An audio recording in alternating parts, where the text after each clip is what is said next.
Bom, pessoal, bom dia, né? Para os que estão aqui presencialmente, que são bem poucos, né? Eu acho que isso é devido ao pós-feriado, né? Finados, tem muita gente também que viaja, né? Vai visitar parentes falecidos em outros locais. E bom dia também, pessoal, que está aqui presencialmente. Luz, Thaís, né, nossos amigos aqui presenciais. Eu falei na aula passada para vocês que a gente ia fazer uma das nossas atividades hoje, né?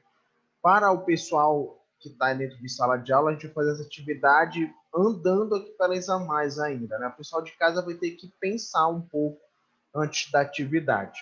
Mas o que eu quero chamar a atenção de vocês? A gente vai falar sobre conteúdo ainda agora, tá? E posterior a isso eu explico melhor para vocês como vai funcionar, tá? Olhem só, nós acabamos as nossas NRs, tá? E a gente vai falar agora especificamente sobre alguns riscos envolvendo o enfermeiro, tá? Ou seja, a gente vai falar um pouco mais direcionado sobre os riscos ocupacionais que nós temos dentro da enfermagem, tá? Vou só espelhar aqui a tela. E a gente vai falar sobre as nossas práticas, né, de segurança que envolvem a área hospitalar, a área clínica, entre outros, né? Então, olhem só, quando a gente pensa em saúde e a gente pensa, por exemplo, na dinâmica de trabalho do enfermeiro dentro do ambiente assistencial, a gente, a gente habitualmente vê notícias como essas aí que nós temos, ó. Superbactéria KPC é a atual vilã dos hospitais no Brasil, né? KPC não é mais mortífera que outras superbactérias, né? E a gente ouve falar muito sobre superbactérias, e a KPC, por exemplo, ela não é o único risco que nós temos dentro do ambiente de trabalho do enfermeiro. Mas isso é importante para a gente pensar sobre o seguinte: quando acontece de um profissional, ele enfermeiro ou não, que ele acaba se infectando, que ele acaba aderindo a uma doença dentro do ambiente hospitalar, a gente aponta o dedo muitas vezes e pergunta de quem é a culpa afinal? A culpa é do enfermeiro que é descuidado? A culpa é da bactéria, porque ela é uma superbactéria? Ou a culpa é do hospital que não pensa em formas de proteger o seu trabalhador? Essa pergunta indaga muitas pessoas, né? Faz a gente refletir muito sobre isso. Mas o que é importante a gente falar? A culpa é um pouco de cada um desses elementos que a gente falou. Por quê? Superbactérias ainda são muito difíceis da gente combater, tá? O enfermeiro, muitas vezes, ele é muito despreocupado com a sua atividade. Ele é muito despreocupado com a sua atuação profissional. E muitas vezes os hospitais, eles são o quê? Eles são responsáveis, sim, por uma grande parcela dessa falta de organização no ambiente assistencial, tá bom? E aí, olhem só, a OMS, isso aqui são alguns dados, né? A OMS desde 2011, e olha só, a gente já está em 2020, tem bons anos, ela começou a alertar a sociedade mundial sobre os inúmeros riscos, né, que o enfermeiro ele ia começar a enfrentar com o quê? Com os novos patógenos que nós íamos ter no ambiente hospitalar. E olha que coisa curiosa, em 2011, né, a OMS começou a massificar isso. E o que foi que aconteceu em 2020 agora, final de 2019? Veio um super vírus para tentar alterar ainda mais essa segurança do ambiente de trabalho do enfermeiro, tá? Aí olha só o que é que acontece.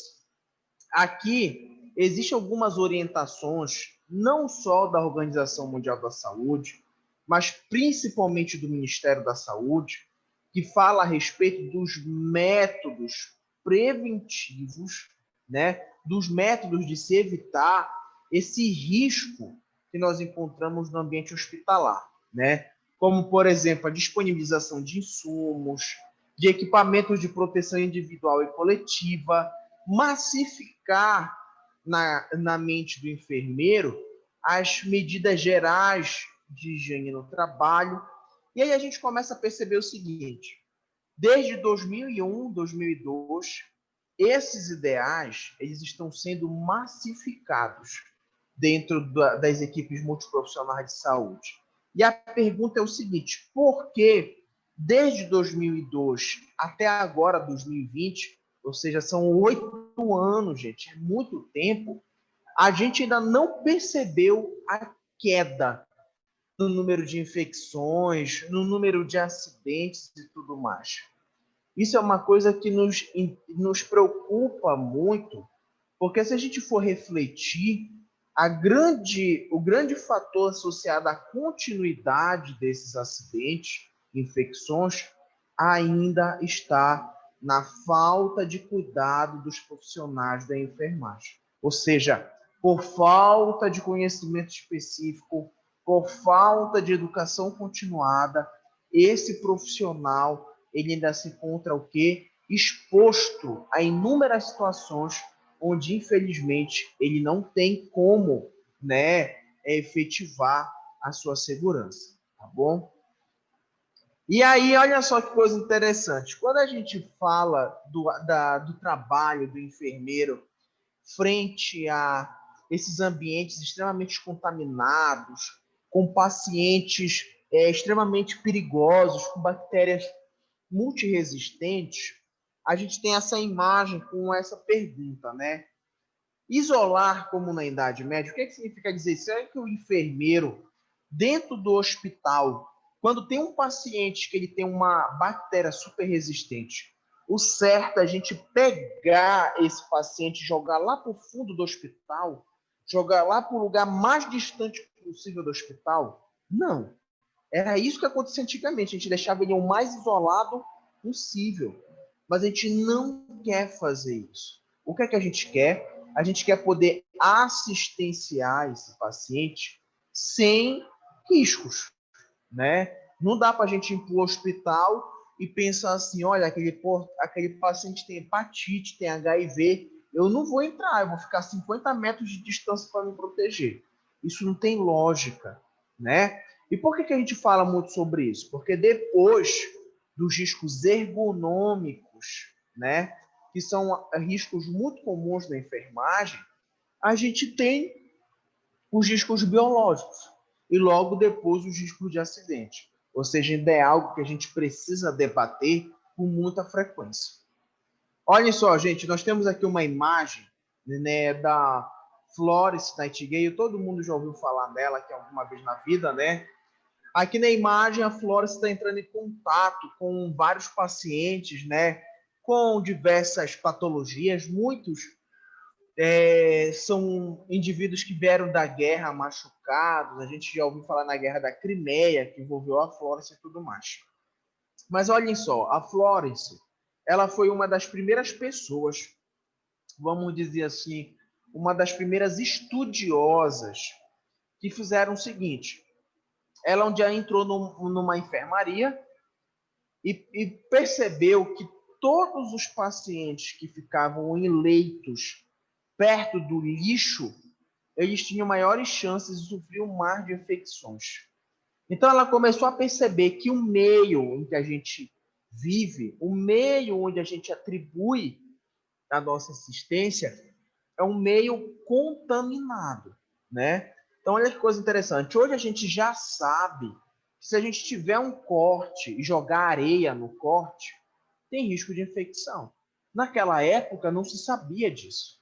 E ela foi uma das primeiras que teve essa concepção de que talvez o isolamento e a proteção fosse extremamente importante para a gente evitar o óbito de pessoas, assim como os acidentes envolvendo enfermagem.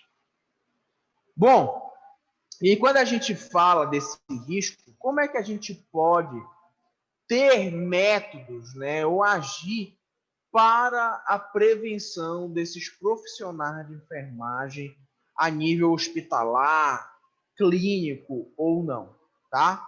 Primeiro são o seguinte: é preciso existir o que nós chamamos de medidas básicas agrupadas em precauções padrão, tá?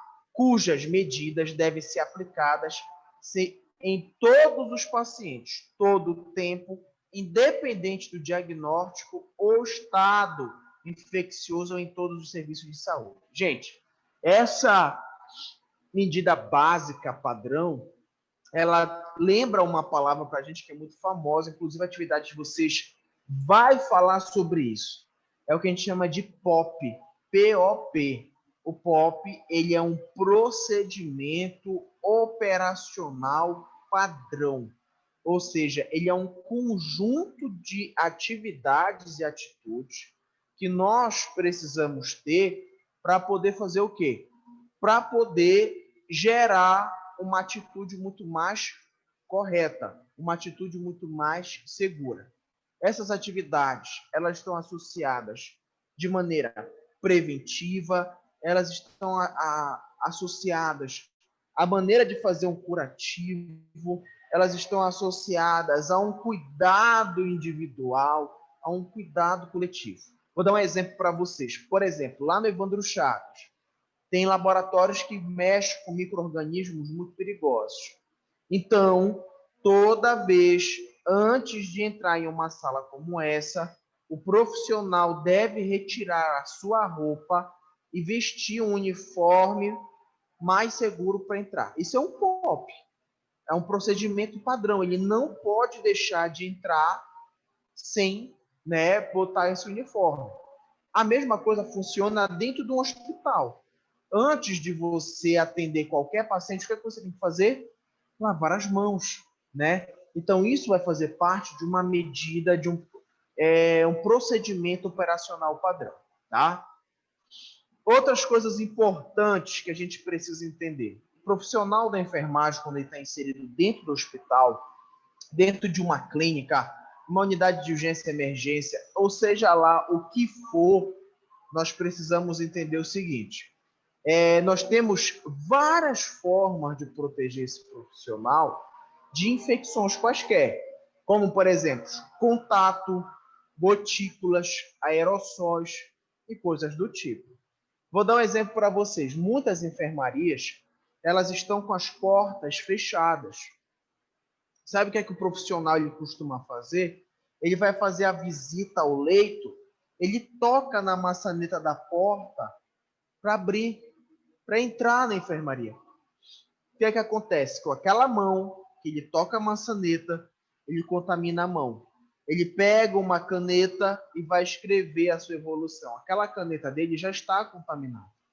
Então, quanto menos desatencioso para cada passo específico que a gente se encontra, maiores são as dificuldades que nós vamos enfrentar, tá bom? Então, olhem só, aqui nós temos uma primeira imagem, né, de uma fonte de infecção.